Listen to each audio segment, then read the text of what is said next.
अब हमको देखना है भारतीय अनुच्छेद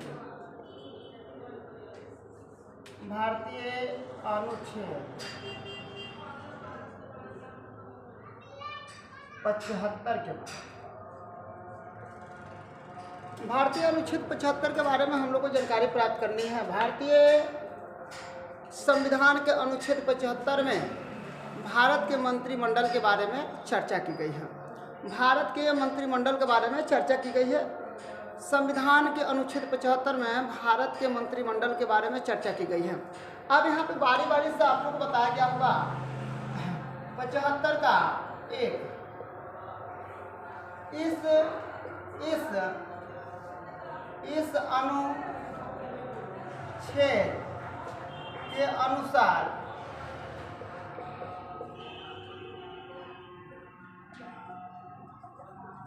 प्रधानमंत्री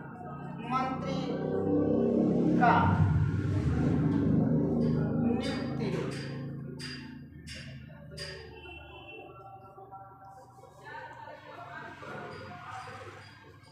नियुक्ति राष्ट्रपति के द्वारा किया जाए। अब देखिए, राष्ट्रपति प्रधानमंत्री उन्हीं को नियुक्त करेंगे जिनको लोकसभा में बहुमत आया हो, यानी लोकसभा के जितने सीटें हैं आधा से एक अधिक हो तो उस व्यक्ति को संसद का नेता माना जाता है, लोकसभा का नेता माना जाता है। और राष्ट्रपति उन्हीं एक में से प्रधानमंत्री चुनते हैं या नियुक्त करते हैं। ये प्रधानमंत्री को शपथ दिलाना राष्ट्रपति का काम होता है। प्रधानमंत्री को शपथ दिलाना राष्ट्रपति का काम होता है। तो कोई पूछे कि हम लोग का, आप लोग ध्यान रखिएगा कि प्रधानमंत्री का नियुक्त कौन करता है तो राष्ट्रपति करते हैं। कौन करते हैं? राष्ट्रपति के द्वारा नियुक्त की जाती है। चलिए यहाँ पर ध्यान रखिएगा, जिस दल का बहुमत अधिक होता है उसी दल का प्रधानमंत्री नियुक्त होते हैं।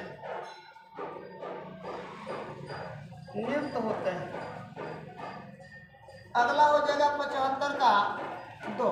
75 का 2 में क्या होता है आप लोग ध्यान रखिएगा। 75 का 2 में क्या होता है ध्यान रखिएगा।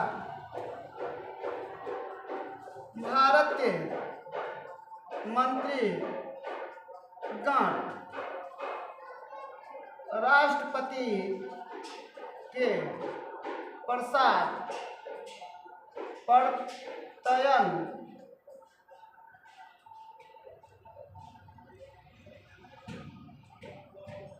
प्रत्ययन पद का धारण करते हैं। यानी कहने का मतलब राष्ट्रपति के शपथ दिलाने के बाद उन्होंने अपना पद धारण करते हैं। अगर चाहे राष्ट्रपति को हमको मंत्री नहीं बनाना है, मंत्री नहीं बनने देना है, ठीक है ना, तो वह उनके पास अधिकार होता है, वो अपना अधिकार का अनुरूप उनको मंत्री बनने से वंचित कर सकते हैं। परंतु ऐसा बहुत कम बार हुआ, ऐसा अभी तक नहीं हुआ कि कोई राष्ट्रपति किसी मंत्रीगण का हस्तक्षेप करे। ठीक है, जितना भी मंत्रीगण होते हैं, ठीक है, उनको शपथ राष्ट्रपति के द्वारा ही दिलाई जाती है। आगे चलते हैं, आप लोग इसको नोट कर लीजिए।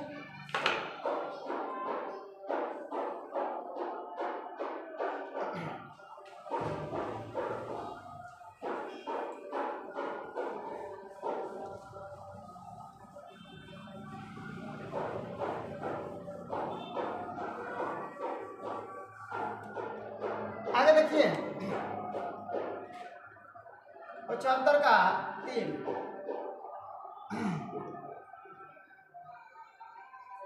मंत्री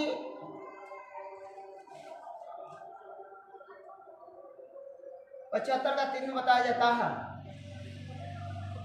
जब तक पक्ष के पास बहुमत रहेगा तब तक उसके मंत्रीगण अस्तित्व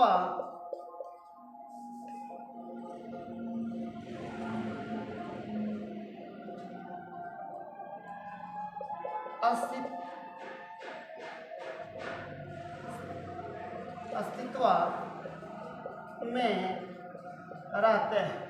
यानी बताया गया है कि अगर जिस दल के पास बहुमत होगा, नोट करो, जिस दल के पास बहुमत होगा उसका मंत्रिमंडल या मंत्रीगण बने रहेंगे। बहुमत जैसे ही कम हो जाएगा या बहुमत जैसे ही सिद्ध नहीं कर पाएंगे, उनका क्या हो जाएगा, मंत्रिमंडल को निष्कासित कर दिया जाएगा या उनको चुनाव के लिए अनाउंसमेंट कर दी जाएगी। यहाँ पे 75 का कितना है, 75 का यहाँ पे देखना है 4। 75 का 4 में क्या बोला जाता है, थोड़ा सा ध्यान रखिएगा। यहाँ पे 75 के 4 में बताया गया है कि राष्ट्रपति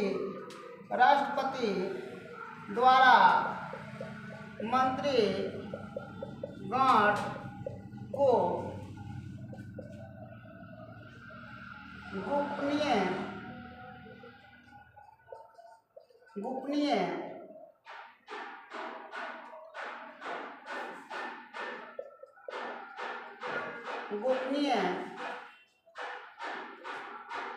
शपथ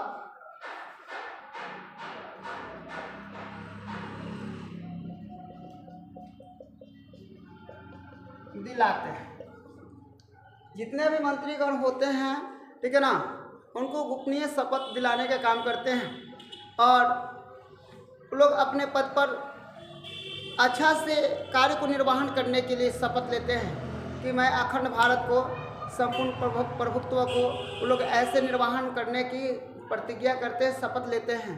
परंतु अब अच्छा से करते कि नहीं करते हैं, इसके बारे में सबको जानकारी है, सब लोग जानते हैं। तो अपना अच्छा ढंग से निर्वहन करने के लिए 75 के 4 में राष्ट्रपति उन लोग को गोपनीय या गुप्त रूप से शपथ दिलाते हैं। 75 का हम लोग का हो जाएगा 5। 75 का 5, कोई भी समान व्यक्ति मंत्री बन सकते हैं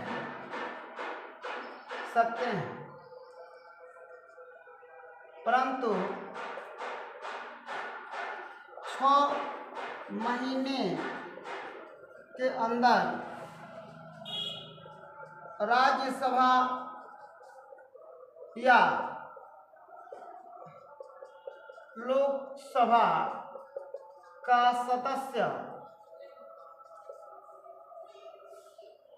बनना पड़ेगा।